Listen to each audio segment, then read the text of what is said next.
problem for the kids, the Chat GPT problem, the short TikTok version of getting your news uh, version, is the medial temporal lobe stuff.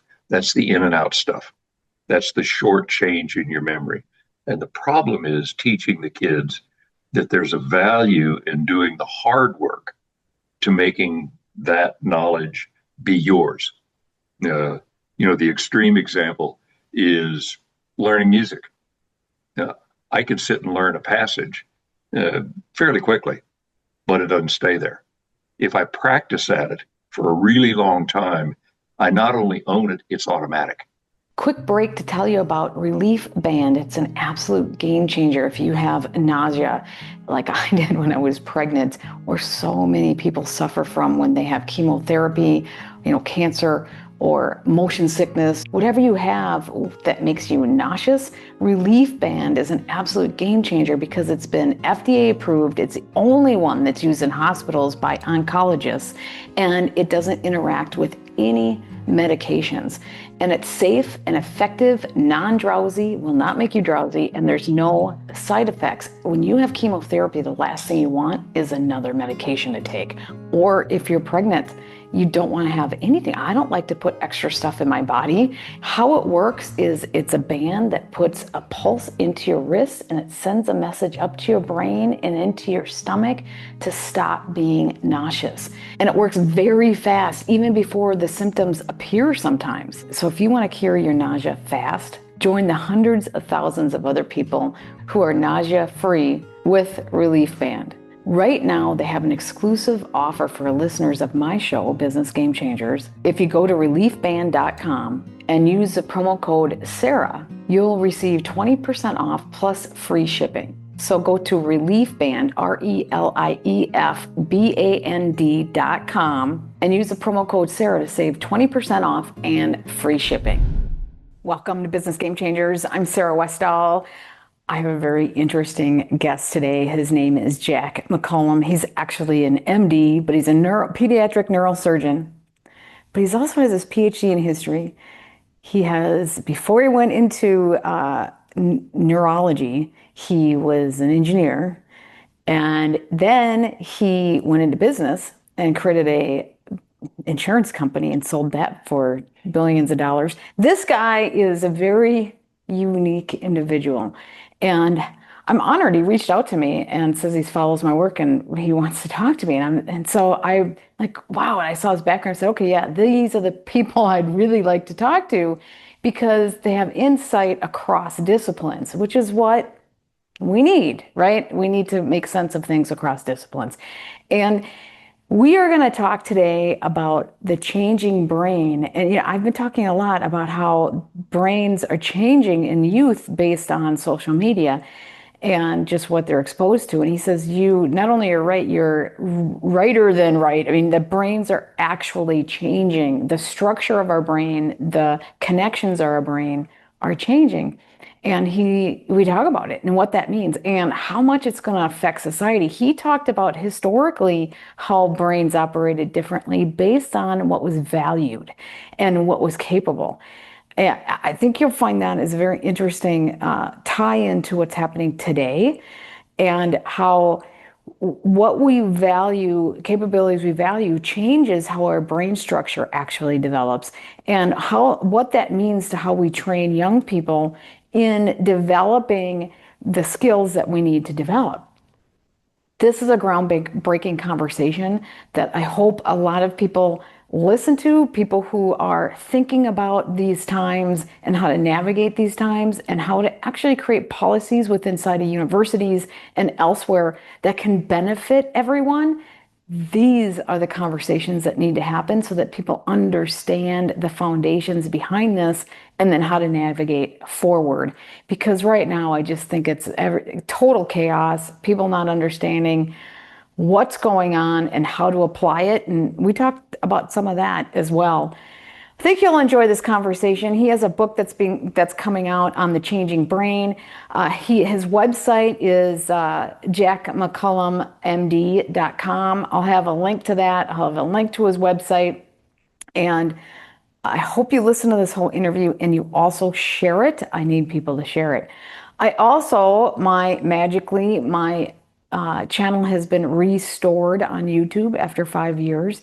I don't know what to think about it yet. I'm kind of monitoring it. It would be nice if I wasn't censored. I don't have a lot of I mean, come on. It's been many years of abuse, right? They've been abusing people because they have so much power. And I guess the powerful gets away with abusing people who don't have as much power. And that is what we're dealing with right now. And so it's a important time in history that we look at what's going on for the sake of humanity and what we want as a society and how I know it's esoteric what I'm saying, but it's important that we analyze this stuff and we fight for it because the people with the most money and resources don't always win when the people rise up and people even internally to these large organizations realizing I have to live in this world too. What kind of world do we want and how can we be stewards of a world that is better for everyone, including ourselves and our families? So, with that, I want to share with you a couple things that are happening. I have a webinar coming up with Dr. Diane Kaiser on peptides. We're going to review the peptides, what's happening in that space. GLP-1s, they're going to start funding it. The government, they've lowered the price on it. Of course, we have the next generation GLP-1s that are clean, meaning that there isn't any additives, no preservatives, and that it has the best in class as far as showing you that not only is it made in the United States, it's also tested by third parties to show you there's nothing else in it except the peptides. Find another company that does that. I'm willing to pay $10 more per month to make sure that I have that kind of quality, especially with what we live through, right? You need that kind of quality. That being said, we're going to be reviewing peptides. I have my guide on weight loss and muscle preservation. We're going to be talking about regenerative medicine and wound healing, and there's so much happening in this space. I think peptides and exosomes and stem cells are just the beginning. Is a lot more that's going to be happening within the next decade that is going to be pretty profound. But this is already profound in the differences it's making in people's lives. And so if you are interested in signing up for that webinar, go to sarahwestall.com/peptides. Sign up there. And you can also put in questions that you have. I can't promise we're going to get to all the questions because last time we had about 800 questions. And so what we do is we just go through and see what the common questions are. But do put your question in because it does help us understand what to cover. And we cover as many of the questions that are given to us. We didn't have time to do live Q&A because we had so many questions. This time, depending on how many questions, we'll do live Q&A as well. We'll try. But anyways, go to sarahwestall.com/peptides and sign up for it there. The webinar will be November 20th at 5 p.m. Central Time. And again, sign up at sarahwestall.com/peptides. Okay, let's get into this absolutely fantastic. I think you guys will like this conversation with Dr. Jack McCallum. Hi, Jack. Welcome to the program. Good morning. I'm really excited to talk to you because you have such a deep knowledge, or should I say study? I should say deep study in a couple different areas that are unique. And I think that gives you a different perspective. I mean, first of all, you're a pediatric neurosurgeon. You Correct. have your PhD in history, I and do. you built an insurance company, a multi-billion-dollar insurance company, which you sold, which is pretty unique. Now you got a deep business experience too. That's pretty unique set of skill sets. Usually a doctor is not good at business. And usually you don't see business people, well, sometimes you do, but the history background too. It's like these are like three different unique subject areas coming together, which I think is profoundly cool. So what made you kind of go in all these different directions? Just kind of sequential careers. Uh, I started out as an engineer, Well, and that too. discovered fairly quickly that I had no business being an engineer. So I went to medical school and practiced medicine for a long time. And was really lucky. I had a great practice. I had a really good experience. Uh, Late on, realized that in my whole educational experience, my entire liberal arts exposure was one course in German. I figured I needed to fill that hole, so I went back and got the history degree, and that led to a stretch of time when I was teaching primarily undergraduates, uh, and that's when I started down the road. If I noticed that those kids' brains don't work the same way, it's not just a toss off comment. They generally do not work the same way that my brain works. My brain is not substantially different than my grandfather's was, but theirs is not the same. And we need to talk about that because I taught at the University of Minnesota for a while, and I realized quickly that things were different too. I just was like, wait a minute, this is different. It's profoundly different. They also have a lot more stress too. They react, at least the kids I was teaching, they responded to stress differently than we used to as well. They get a bad rap for people say that the kids in the Gen Z kids, the Gen X kids, uh, don't read. All they do is look at screens. Well, that's not really true. They probably read and write more than we ever did. And they do it constantly. They just do it in a different way. They do it in short bits. Uh, it is true that you won't find them sitting around reading long books very often. But to say they don't read is not correct. But I noticed, and I want to get into why you think their brains work differently and what that means, because that's a profound shift in society. But what I noticed is when I was having these kids write papers, there was almost no one could write a paper that was now they can with ChatGPT, but we didn't have it back then, which is not good either. And we got to get into that. But they We do. could not write a paper that was coherent, well thought out, and developed an idea. Yeah, it has to do. That's a really long discussion, but it has to do with how thinking and memory work. Uh, when you hear something uh, the first time, it sort of goes straight to your medial temporal lobes, and it changes the chemistry in how neurons connect to one another in that part of your brain. But if it's just for a little while, the chemicals go away and the memory goes away, and there's nothing there that stays forever. Uh, the short bits of exposure to information do that.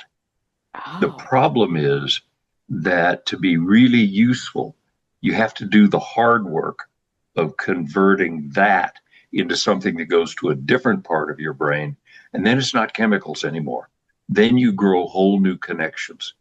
Your brain physically changes at that point, and you own that information. The problem for the kids, the chat GPT problem, the short uh, TikTok version of getting your news uh, version is the medial temporal lobe stuff. That's the in and out stuff. That's the short change in your memory. And the problem is teaching the kids that there's a value in doing the hard work to making that knowledge be yours. Uh, the extreme example is learning music. Uh, I can sit and learn a passage uh, fairly quickly, but it doesn't stay there. If I practice at it for a really long time, I not only own it, it's automatic. it's It deep just learning, lives right? there. It's It's a deep. deeper kind of learning. When I was teaching or I was coaching hockey, I was coaching at an elite level of athletes, and we looked at the difference between deep learning, deep learning deep skills, like really learning the skill versus just glossing over it and not really ever. And they compared it to learning to play. It was a saxophone. They did a study on this girl that I think it was a saxophone. She was learning some musical instrument. And they showed that in the 10 minutes that she was struggling to learn her instrument, basically she was playing, and then when it wasn't right, she stopped and redid it and played and kept working at it and working at it until it was what she wanted. She did that for about 10 minutes and then moved on to how she usually practiced, which was just flying through it and be done. And that 10 minutes of the struggle to get it right was equivalent to hundreds of hours of just flying through a piece and not actually struggling. So that's absolutely true. And there are growing numbers of well done studies that show that to show the difference between semantic memory, the memory for bits and pieces of information, and procedural memory, the memory where it's automatic, where you own it. Uh, the great example in my personal life is it takes 7 years of training to get to be a neurosurgeon. Mm-hmm. It's not that there's 7 years of uh, bits and pieces of information. It's that you get that stuff so that the basic stuff is automatic. You don't have to think about the basic stuff. You do the difficult one-off things, and the rest you just own. Pilots of airplanes are the same way. They wear the airplane, they fly without thinking about it until something bad happens. Uh, it's a different kind of learning. The problem for the kids right now, especially with ChatGPT, is that the easy kind is really easy. The I don't have to work at it is really easier than it's ever been. And it's a problem when you teach the kids to convince them that there's a value in doing the work to get past that. Well, and it's also a problem when college kids, if you write the paper yourself, just as an example, it could be in any subject, any activity, you write the paper yourself, you get a B. If you have ChatGPT write it for you, you get an A. Mhm. It's that teachers, professors need to change how they're teaching because of this.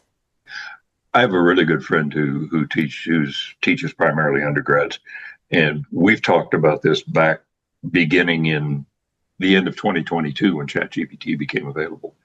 He really got on the train early, and he really understood what he was doing. What Keith does is he has those kids write one time in draft, and he grades it. One time fixed by GPT, and he grades it again. And one time going back and making it their own, and they get a third grade. That's really a lot of work. That's a But ton of work, but that's how I write. that's how I write too. Exactly how I write. I do the I do draft. too. I tell ChatGPT to clean it up, and then I fix what it creates because I don't like it doing it. It just that's the better product. That's exactly what I do as well. And the only other thing that I bet I do that you probably don't is I do it longhand. Well, yeah, I don't write it out. I type it out because I'm fast. I have a computer science background, so I type fast. But that is what. But I think that interaction back and forth actually has made me a little bit better writer too. Oh, for sure. Me too, without a doubt. Let me give you an example. This is a great historical example of how technology changes how brains work. Uh, Writing was around for about 5,000 years, but until printing in 1454, it was very hard to find books because they were all hand copied. Yep. If you were an academic and you wanted to see a book, you might have to travel halfway across Europe to go find the only copy, and then you only got one shot at it. During that time, in the Middle Ages, it was a common skill for academics to be able to read a book and commit it to memory in one reading. It was Wow. it was Whole book? standard, whole book. It was standard for academics to be able to do that. People's intelligence was not judged on having new ideas. It was judged on how many books they had memorized. Well, that's Uh, not necessarily good either, but what? But it was a valued skill, so people had it. yes. Printing came along in 1454, and it took one generation for that skill to go away Wow, because the people fact didn't they need even it any had longer. that skill, they could learn, the people who have photographic memory, we think it's just the superhuman skill, but people, because they needed it, could do it. I mean, could they just say what's on page 79? Yes, actually, the example, I've never seen it done, but the example was that Jewish scholars of the Torah knew the book, and because the book, the Torah, was always copied exactly the same on every page every time. The rumor was that you could take a Torah scholar, you could stick a pin through the book from the front to the back, and they could tell you every letter it passed through. Wow. I'm not sure that's true, but it's the idea. The Yeah. point in all of that, though, is that you can train brains to do some amazing things. You train the brain to do what's useful. For those folks, memorizing was useful. Printing came along and memorizing wasn't useful anymore. So they spent their time inventing calculus and astronomy, and doing other things. We're at a really interesting juncture right now. Yes. A generative AI is the equivalent, maybe better than the equivalent of printing compared to manuscripts. The set of skills that people are going to need are going to be entirely different. The things we value, the semantic memory stuff that we value right now, that we judge as intelligence, that's the stuff the machine's good at. Wow. That Okay. stuff we're going to offload. So there's going to be a profound shift in how humanity functions.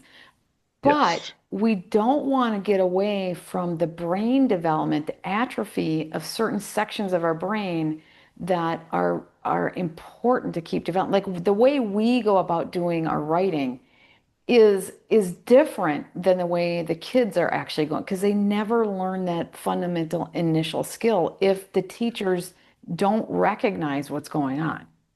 we have to teach, we have to convince the kids that having the procedural memory, that having that stuff that they own, will make them better users of what the machine can do. And it does. It does, yeah. But that's a sale we have to make in the classroom, And we have to make it not only to the kids, but to the teachers and how without a doubt. the teachers have to buy into it because the kids are motivated by grades or motivated by performance, right? For sure they are. And so if like your professor friend, he's doing it right. Yeah, Now, how but do it's those hard. kids? Well, yeah, it's hard. It takes more effort by him. Now, how do those kids come out of his starting his class and exiting his class? It must be a profound change for them, and it's probably really hard. He's actually teaching those kids.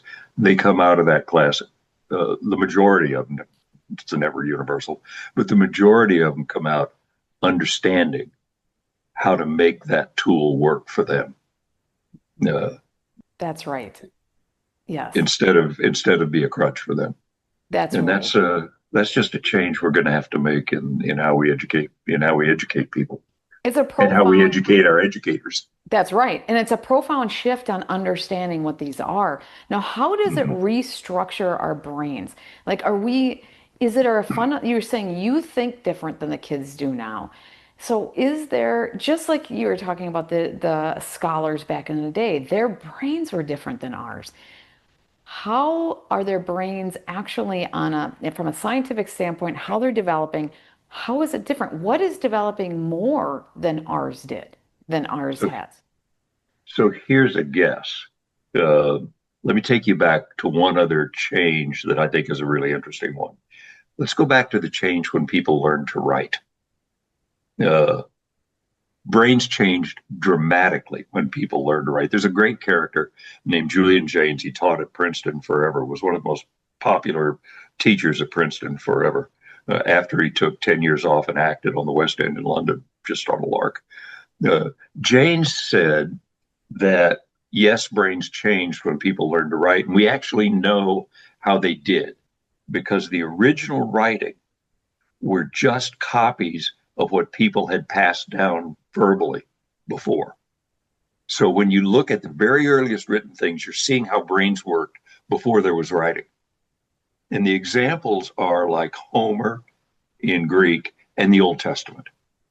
And here's a great thing out of that. Think about think about the Iliad or think about the Old Testament. The thing that was characteristic of that was that the gods were in the room. It wasn't that they thought about them and had a vision of them. They were there. They were standing there talking to people and telling them what to do.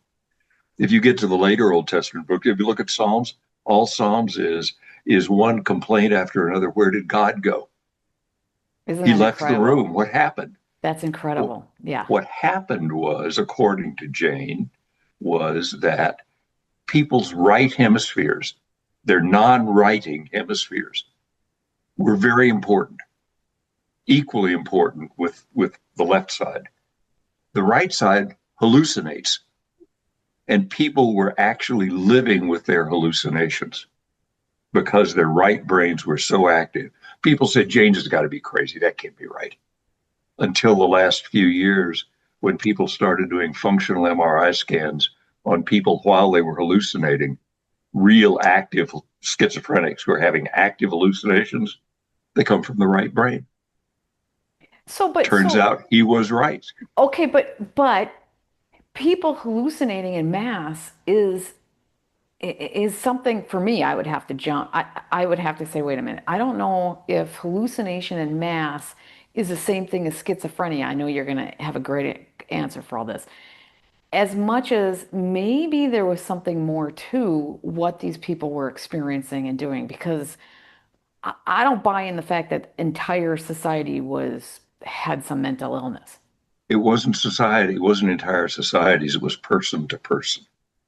They were very individual experiences. Uh, that's why the people that kept the skill after writing became prophets, Okay. but or oracles if you were in Greece.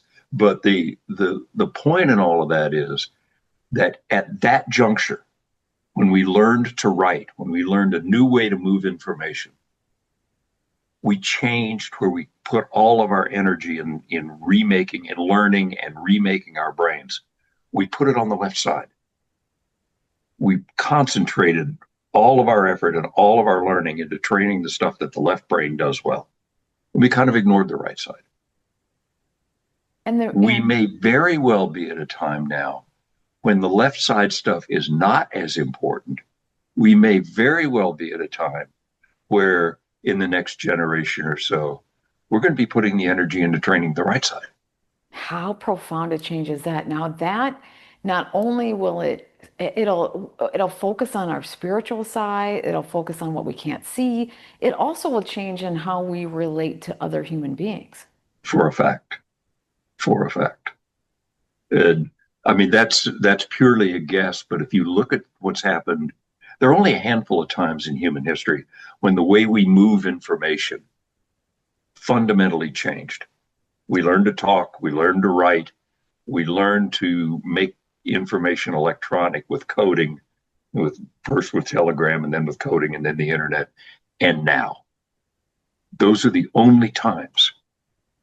And each time there's been a profound change in how our brain worked. We trained different parts of our brain to do different things. We just happen to be at this really exciting time where we're going to do it again.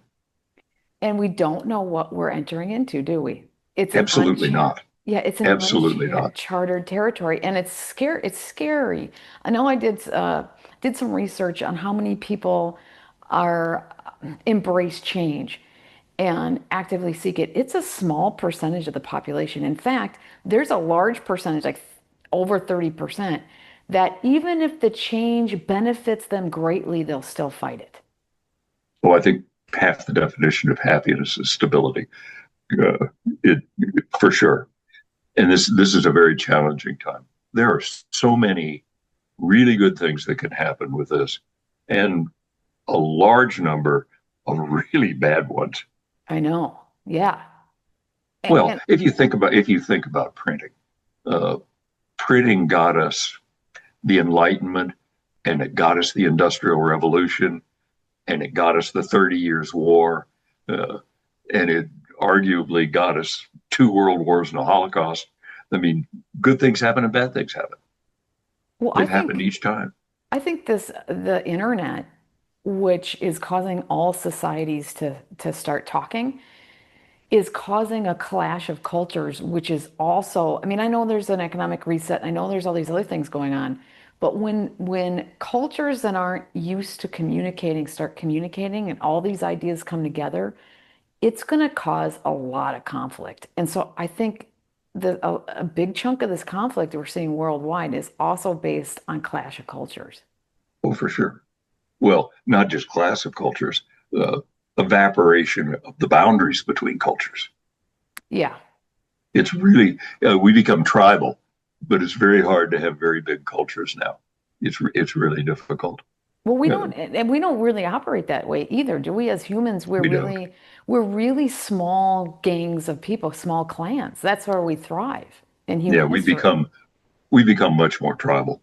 Uh, if you particularly, I mean, this is a whole different topic, but if you figure that it's so easy in the internet to access information that just reinforces what you already believe, uh, it's almost impossible not to become silent.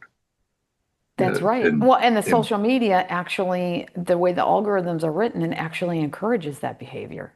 oh, for sure, for sure. In a lot of ways, it makes it possible. The Here's one more thought that's just an odd piece of way to think about AI. Every time we move information, yeah, one of the really wild things is every time that I talk to you, I change your brain. Uh, if you're not very interested, I don't change it for very long. If you're really interested, uh, I make permanent changes in your brain that'll still be there 20 years from now. Now, that's impressive.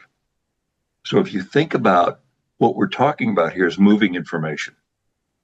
Always before, always before, it was moving information from one person to another, or maybe one person to a lot of people. We talk, it's one to one. We print, it's one to the reader. We look at TV, it's one to the Hmm. viewer. It's always person to person. This is different. This is the very first time that the machine is creating information no human ever had and communicating it to a human. Now that's wild.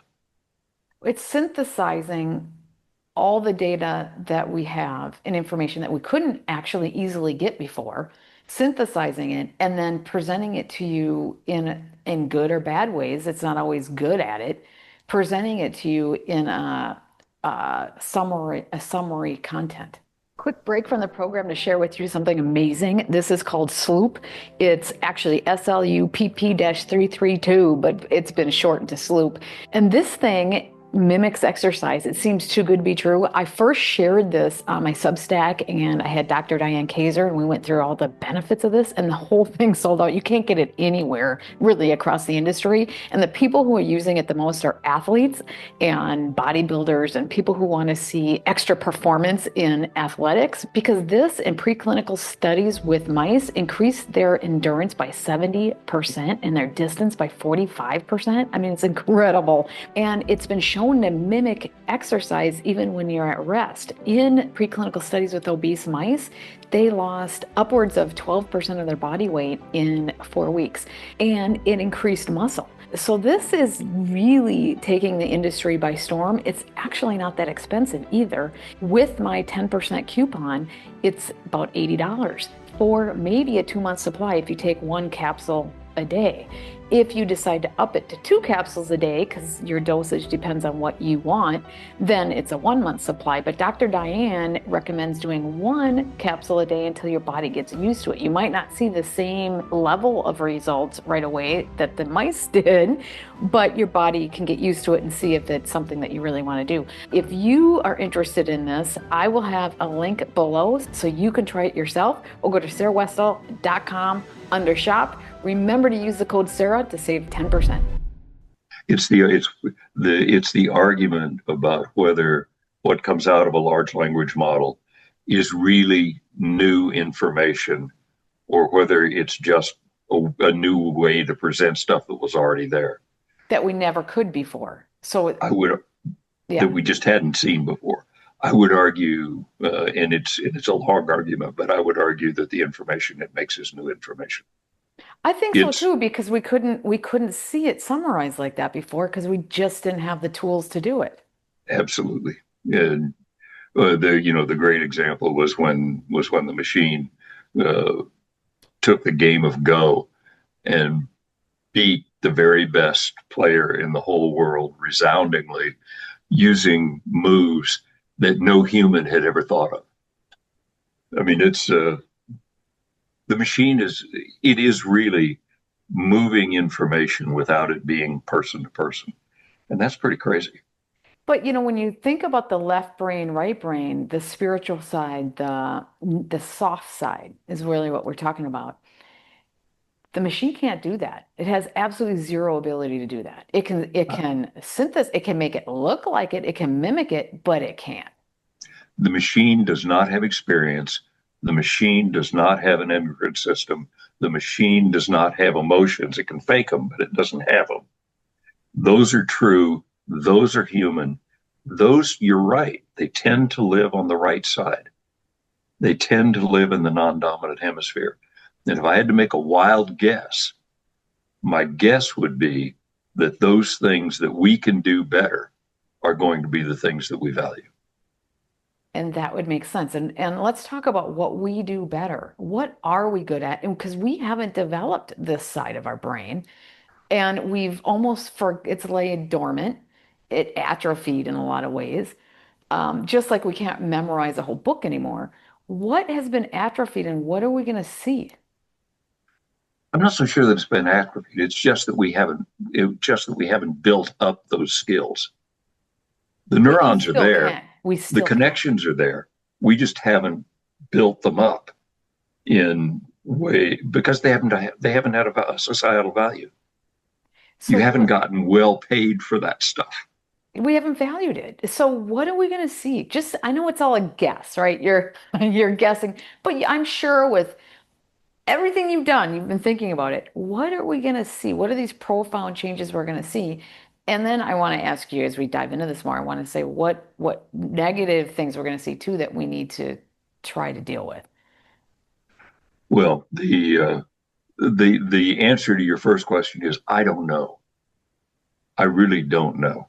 Um, if I had to just make a generalized wild guess, my generalized wild guess is that those things that liberal arts educations are very good at uh, will have a high value. STEM now has all the value. Science, technology, engineering, math have all the value. The machines are really good at that. And my guess is, and maybe we're already seeing it a bit when we're seeing change shifts in the job market. Uh, the STEM kids used to be able to 5 years ago could write their own ticket, and that's not true any longer. Those jobs are getting progressively harder to get.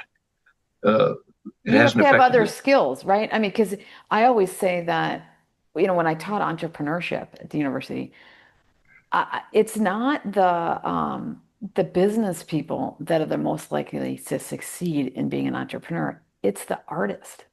And it's well, it the is. the creative genius that's mixed with the fundamental understanding of science and engineering. It's that artistic creative expression using that skill set is the differentiator. I think so too. I have a really hard time putting it in words. I have a really hard time sitting down and writing what that means. But I have the same sense that you do. I have my background's all STEM, so I'm pretty hampered in that regard. Well, you have a But PhD in history, so it's not all yeah, but STEM. history's just science in disguise. Okay. But But no, keep no, going. I think I don't know. I don't know the real answer to that question. I don't. Now, as far as the risks in all of this, they kind of come in levels. The first risk is the one that we're already seeing, and that is that the job market's going to change. There are already being a lot of jobs lost because the machine can do things that particularly entry level employees had been getting paid to do. Law is seeing that. Yep. Yep. Accounting is seeing that. Uh, Marketing is seeing that. Those kinds of things are happening across the board, and will be more of those. Well, my background, computer science, the first jobs that they're automating is themselves, which is Is coding, it's yeah. kind of profoundly dumb, but that's what they're doing because that's what they understand the most, so they're automating their own jobs and they're eliminating the need for some of these low-level entry jobs. The problem is, I've had conversations, the senior engineers, the systems engineers who will be managing broad parts of society, because everything's going to be run on computer systems, right? Everything is moving in that direction. Because we're not developing those entry level skill sets, the senior people that understand all that architecture, the funnel is becoming smaller and smaller. It's almost like we're creating our own problems. We are. No, you're absolutely dead on. That's exactly correct. The problem is, and this goes back to what we were talking about earlier with learning. The entry level people are the people that are doing the work to get that knowledge where they own it, where they become the experts. That's right. And you're right. We're in a large sense, we're cutting off the pipeline of experts. And that's a worry. That is a worry. How are we going to do that when we have a card heavy, a house of cards kind of thing? Well, my guess is that we'll, like we do everything else, we'll create a crisis and then we'll fix it. That is true. That's what we do. That is kind of how we behave. There will be a time, I suspect, in 5 or 10 years when people realize that the pipeline has been shut off, and they'll go back and create a pipeline.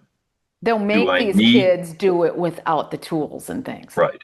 Do I need to do this, or the machine can do it? Do I really need a human to do it?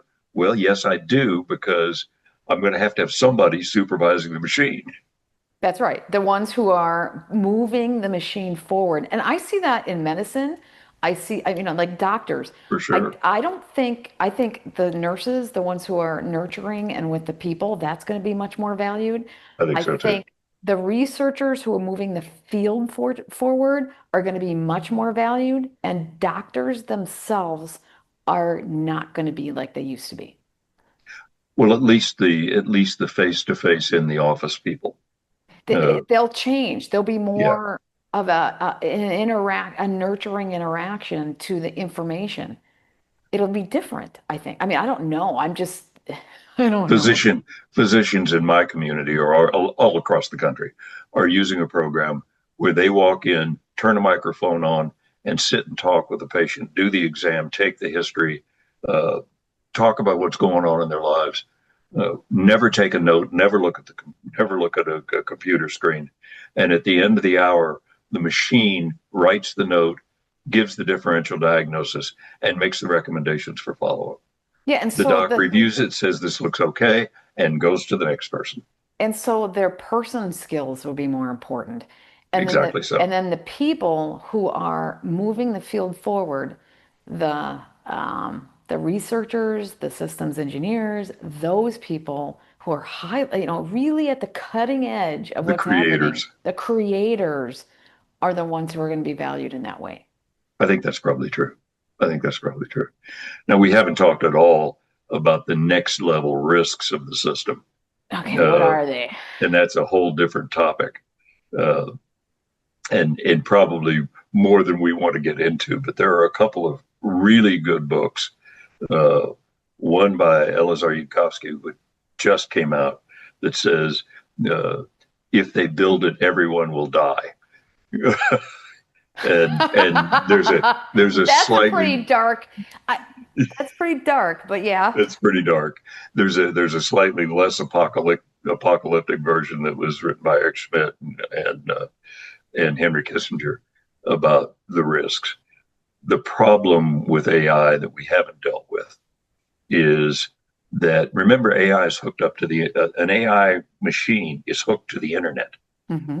It has access to you and all of the things that you use on the internet and all of the things that the infrastructure and society uses on the internet. The AI machines have an amazing breadth of influence. There is no real guarantee that the machine will, when it starts doing things, will do what you want it to do. Well, The and it underlying could. problem is we don't understand how it works. Well, and we also are at the mercy of the people who are directing it and programming it, and it'll be a smaller and smaller set of people. That's a bit of a worry. The biggest worry is that the people who are directing it and programming it don't know how it works.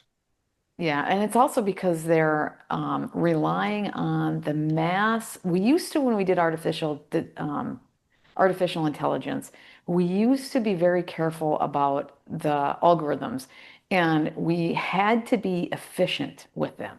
And so it was clean, it was a little bit more understood. Now, because these large language models, because the computing power has become so much more effective, efficient, there's so much more power, there's so much more memory, it's messy.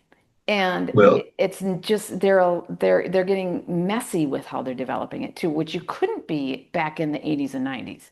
it's worse than that, Sarah. The problem is that until generative AI, as you know, programming was a serial exercise. Hmm. You put in a step, you operated on some amount of data, you got an answer, you operated on the answer, and you got another answer, and you went step by step by step. And the programmer knew every step. The programmer knew what happened before and what came next. And it was always one at a time. Generative AI works like a brain.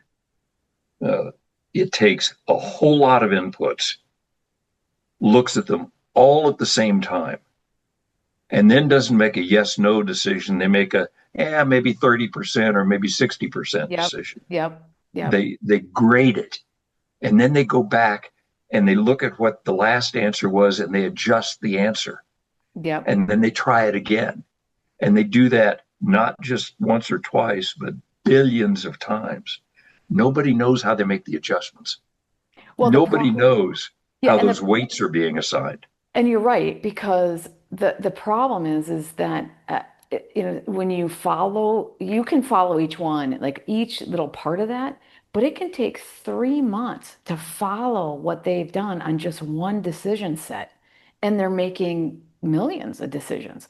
So the time it takes to analyze, really dive into one decision takes a long time. And we don't have enough time to do that. It makes the decisions way too fast. And it gets a little bit scary because there have been real, honest to goodness examples of where the machine tailors its answer to what it thinks you want to hear. Uh, and there have actually been examples where the machine came up with an answer, thought that you might not want to hear it, and hid it. Well, and I Uh, think you're right, because when I talk to, like using ChatGPT or some of these AIs, I use all of them and I actually play them off each other and stuff at times. It's weird. When I get like, I shut it down, I say, you're wrong, you're doing this, it'll change its tone with me. Like it's interesting how you can manipulate the AI differently based on how it's interpreting your reaction to it. Hopefully, that's you doing the manipulation and it's not manipulating you. For sure, for sure. Well, I'm sure it is manipulating me. The thing is that it has more, because you as a neuroscientist, you understand how you can manipulate people, and people are very unaware of the manipulation process. And all of that can be programmed in. Like it knows how to manipulate me, and I don't even know I'm being manipulated. And in fact, it can program itself to do that, which is which is bothersome. That's a that's a hard discussion. I mean, that's a hard discussion, and part of the problem is we're creating this thing that is immensely powerful, that's going to have an incredible impact on how our economies work and our politics work and our society works. All of those are going to change because of this tool, and we haven't really arrived at how we're going to deal with the tool. And more than that, it's not that it's just one AI. You got to realize that there are AIs all over the place. There's a Chinese AI that's just struggling like crazy to be as good as ChatGPT. Yeah, well, and there's little AIs all over the place. People are Yes, developing there their AI, are. yeah, and they all have different functions and different things. And I think that this is where the adults in the room say, okay, how do we, as powerful as this is, how do we make sure that we still ultimately can shut it off or redirect it when we absolutely need to? Especially when some of the adults are laser focused on how much money they can make out of That's right. it. Or they It's have, yeah, different agendas than what you would think is good for the general society.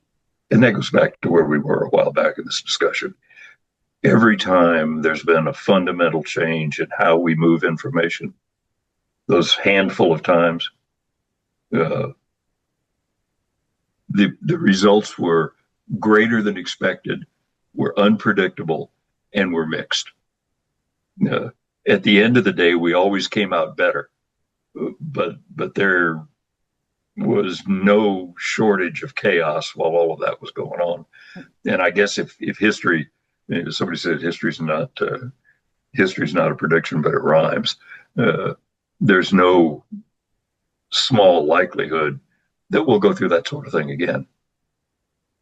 Yeah, I think this is going to be a profoundly different set of circumstances that we have not So experienced before. I do too. I think absolutely. It's a it is a very interesting time. The other thing about this that's different than anything that's ever happened before is that the time string is so collapsed. Yeah, You know, it yes. took hundreds of thousands of years to get past speech to writing. It took a few thousand years to get from writing to printing. It took about 500 years to get to coding.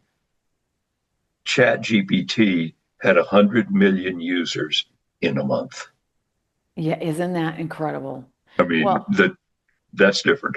and I look at the mentality of social media and I look at the mentality that I see and I just kind of shake my head. I saw with COVID, I saw with it's like these are the people that are going to have to manage what these tools are going to do to society. And I keep saying the adults in the room need to step up. We need some serious people with a lot of wisdom need to step up and start being part of this because that kind of mentality that I'm seeing dominating our social media and our everywhere is not good enough to be able to manage this. The room could use a few adults. The room could use an upgrade. Yes. No, I think that's absolutely true. That's okay. Let's get into a lighter part of this. I think that you say that what the university is teaching on, liberal arts and stuff. I think it's more bigger than that. I think what we're going to see is what the universities don't teach. I think it's because the right side of the brain has been so dominant, so many of these other skill sets and topics and issues have been kept out of universities because it's not valued. And so we're going to see, our whether you believe in it or not, astrology and what is our ability to connect with each other? Why can my husband can say something and then I can finish his thought or vice versa? What are these skill sets? And how does that relate to quantum physics? And why can people actually do what? Okay, remote viewing. People think it's, woo stuff, but why can some people see, like there's a woman that was in this training session that this guy that I'm working with, Dan Smith, he was training a woman that could see a target 57 times in a row within 30 seconds and draw it almost perfectly.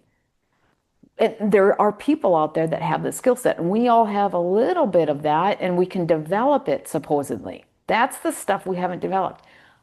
Universities don't teach it because it's not valued. It's not right brain thinking. It's not.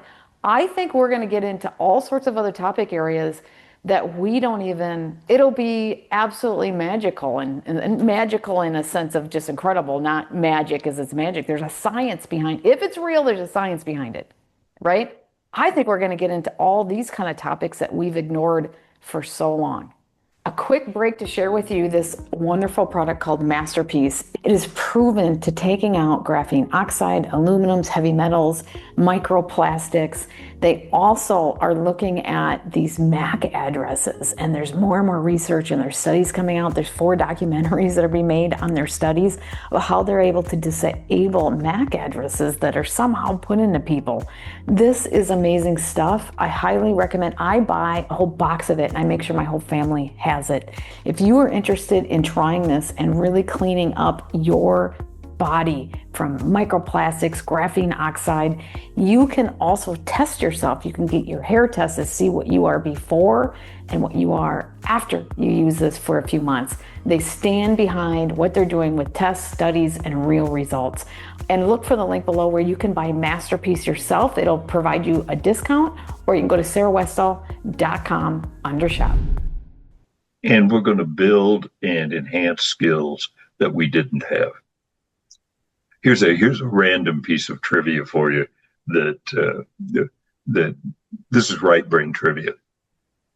Things that your right brain does that you're not really aware of. You probably don't recognize it altogether, but most of the majority of the emotional messages that you send from your face come from the left side of your face, from the right side of your brain. Yeah, I do. You actually just did it.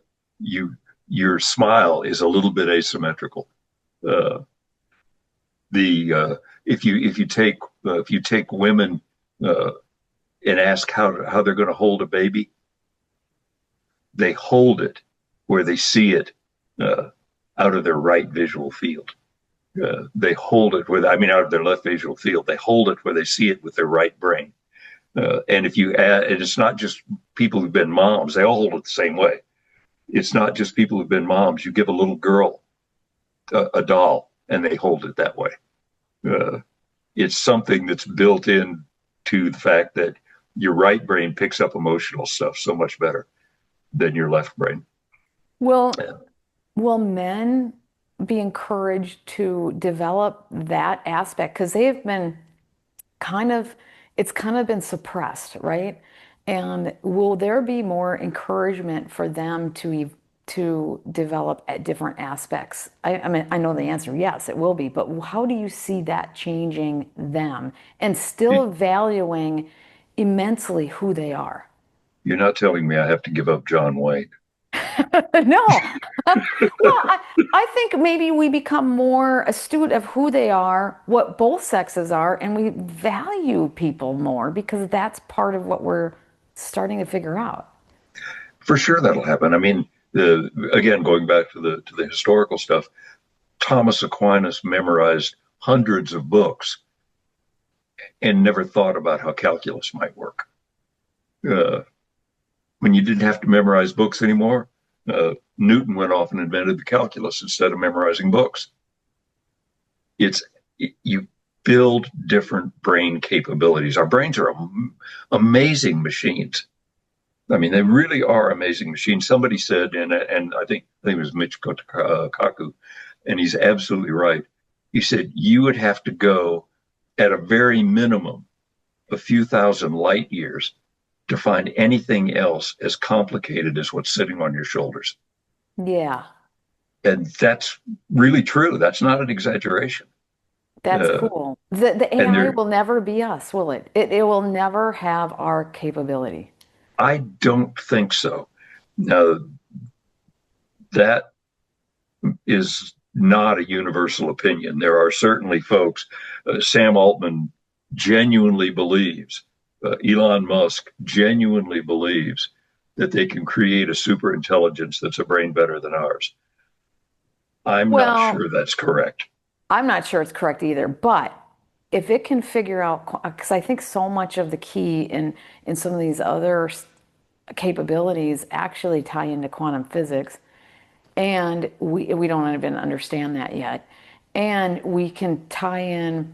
I don't know if just because we can, we should. I don't like. I think there's people doing and tinkering with things that maybe we shouldn't be tinkering with this. But if they're trying to connect hundreds of brains together, synthesize it, and then maybe connect it to quantum physics and then take it to a whole nother level. I think that's what they're trying to do. And can they do that? And should we do that? I think there's absolutely no question that the semantic part of your brain, the bits and pieces of information part of your brain, they can create something that handles that a great deal more quickly than we can. Mm-hmm. They can build something that handles a lot more information bits than we can possibly handle. Those are doable things. Throw in quantum computing, and they're doable things by 2 or 3 orders of magnitude. The question that you asked earlier, and the one that I struggle with a bit, is uh, are there things that are non-semantic? Are there things that are not information bit related that we do that are not reproducible uh, in a machine? I struggle with that because I have a hard time. If I had to sit down and write a list of those things, I'd have a tough time with it. Well, we're connected. We're frequency beings, right? The physics is showing we're frequency. Our consciousness is actually creating reality. Can a machine create reality? Well, then somebody said it was an offhand comment, but I think there's a lot of truth. You can't even talk about consciousness until you have tenure. Well, come on. See, that's the point. These are the things I think university, because have been so dominant with this right brain stuff. I think these are the profound shifts we're going to see in what we're allowed to talk about, discuss, and study. I think they're really important questions. For educators, they're terribly important questions. For society in general, they're important questions. And the end result is, look, we know what the machine is. We have a reasonable guess about what its capabilities might be. The question is, how do we use that to make ourselves better? How do we work with That's the right. machine to make us better organisms? And the real answer is going to be, we're going to make ourselves different. We're not going to be, our brains are not going to be the same brains. And the trick is going to be, how do we make them uh, more effective? And people are scared when they hear that you're talking just connections in our brain. But then they get scared and they start thinking transhumanism and this almost where they turn us into this robot like human, where and I think that's inevitable. I think there are going to be people who enhance themselves through brain interfaces, chips, things, the matrix where you download how to learn something. I think that it's inevitable that there's going to be some of that happening. But then when do we lose our humanity? I'm not sure we lose our humanity. We probably are not going to be the same humans. And when is it? And these are real questions. I know there's people who are fighting it tooth and nail, and maybe they should be, maybe they shouldn't be. But it's a real discussion we have to have because even if I totally hate it, there's going to be millions of people who are going to embrace it and move forward with it. So, how do we look at that? And how is it that, I mean, these are questions we have to have. When is it good? And, being the bionic woman, for example, that is that was not something that was scary because she wasn't altering her brain and who she was, although maybe she was, I mean, she was fast and strong and all these things. But when is it that it changes us to a point where we're not even, we're different. I mean, not even just different, but so different that we're not even, we lose the soul of us. You know what I'm saying? I am. It's way above my pay grade, but I understand. I have to ask you hard questions. No, I understand exactly what you're saying. I also absolutely know that I don't know the answer. There's going to be a time where people are going to be forced to think about these things. And then there's going to be a And it's going to division, be real soon. and there's going to be a hard division of people, and it's going to create it's going to be another war in society. Even if it's not like physical, it's going to be really intense debates. Look, I keep going back to history, but when printing became available, uh, the church instituted the restriction on what could be printed. The church, the Catholic Church, markedly restricted what was allowed to be put on That's right. paper. That's right. In the Northern Europe, that didn't happen. And culture and knowledge and education moved from Southern Europe to Northern Europe and did it in less than 100 years. And Uh, they still are the people who didn't accept it, and where the church was suppressing. I did a segment at the university on this, that where they didn't, where they weren't suppressed, they were economically much further along. And the people still today who were suppressed in that time are still suffering economically. They're still lagging behind. there may be a message in there for us. There is, but it rhymes. It's not the same, right? Exactly so. Exactly so. Our not our challenge, not my challenge. I'm way past the age limit for it to be my challenge. Our kids' challenge, our grandkids' challenge, is going to be to figure out how to deal with this. Well, and I think the other lesson was it opened up free will. They took free will away from them, and Mm-hmm. it hurt them substantially for centuries. Taking away free will, suppressing freedom of speech, suppressing free will, whatever that is, and manipulating people in a way that takes away their free will has consequences. And I would think about it almost more. I'm a little more concrete than that, but my version of that is rather than free will, uh, I would say free flow of information. Which is the precursor to free will. Yeah. Yeah. If you start trying to hamper, particularly a new technology that changes how information moves, you're going to lose that battle. And What you then, have to do is figure out how to make you may putting guardrails around it may make good sense. Having some uh, protections around how the information moves may make good sense. yes. Not letting the information move, that doesn't work.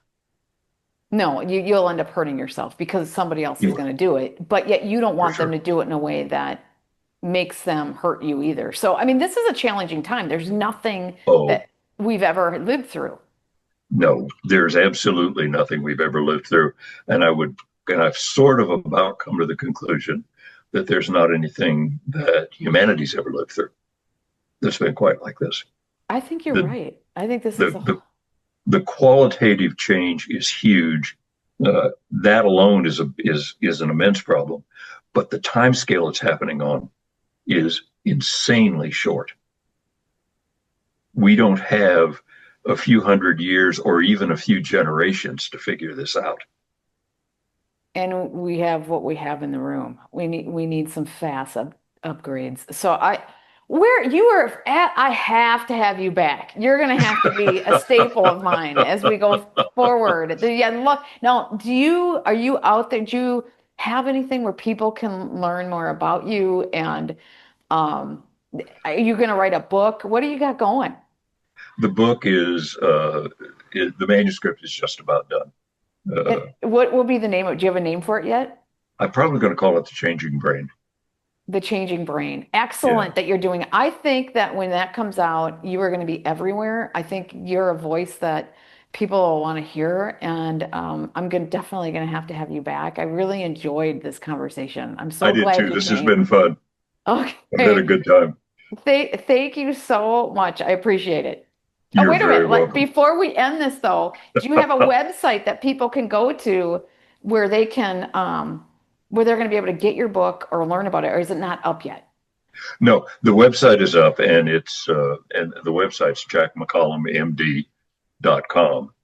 But if you really want to dip into a little bit of this stuff in short form, there's a Substack called The Changing Brain.